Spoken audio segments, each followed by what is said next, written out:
তো এই লাল শাকের ভিতরে প্রচুর খনিজ আছে, আয়রন আছে।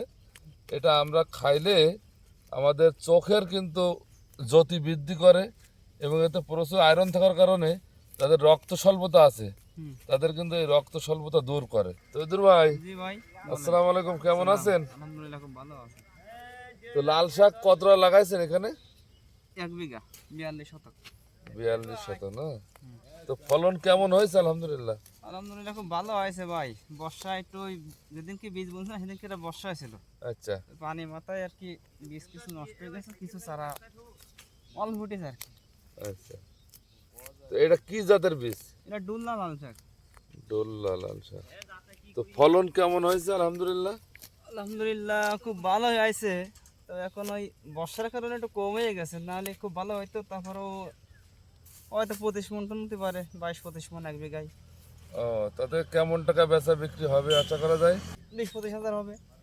আচ্ছা, তো খরচ কেমন হয়েছে? খরচ হয়েছে আমার এখন তো 6,000 টাকা খরচ দাঁড়াইছে। যে বোঝে তার কাছে পরিশ্রম না, যে বোঝে না তার কাছে কঠিন কঠিন সমস্যা। আচ্ছা, তো এই যে আপনি 6,000 টাকা ইনভেস্ট করে 20-30 হাজার টাকা বেচা কিনা করছেন, এটা কত দিনের ফসল এটা? ভাই আমি গত মাসের 23 তারিখে বুনছিলাম, আর আজকে আছে মনে করেন 16 তারিখ, তাহলে কয়দিন আছে? মারা 2 দিন পরে শেষ হয়ে যাবে। 20-22 দিন। হ্যাঁ, 11 তারিখ থেকে মারা শুরু করেছি। আচ্ছা আচ্ছা, তো বাড়ির দিকে কি লাল শাক খান আপনারা? লাল শাক তো খুব একটা প্রিয় জিনিস, তো সবাই ভক্তি খাবে। আচ্ছা, তো আপনার বাচ্চারা কি খায় এগুলো? আলহামদুলিল্লাহ খুব ভালো ভাই। আচ্ছা, তো এই লাল শাকের পাতা লাল কেন বলেন তো ভাই, বলতে পারবেন?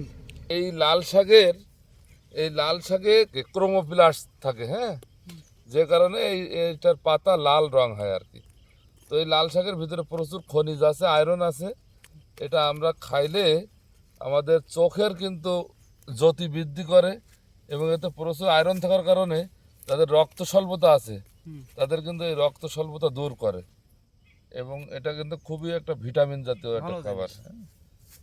তো ভালো থাকবেন ভাই, ভালো আলহামদুলিল্লাহ। লাগলো আপনার সাথে কথা বলে আর কি। আলহামদুলিল্লাহ। ধন্যবাদ।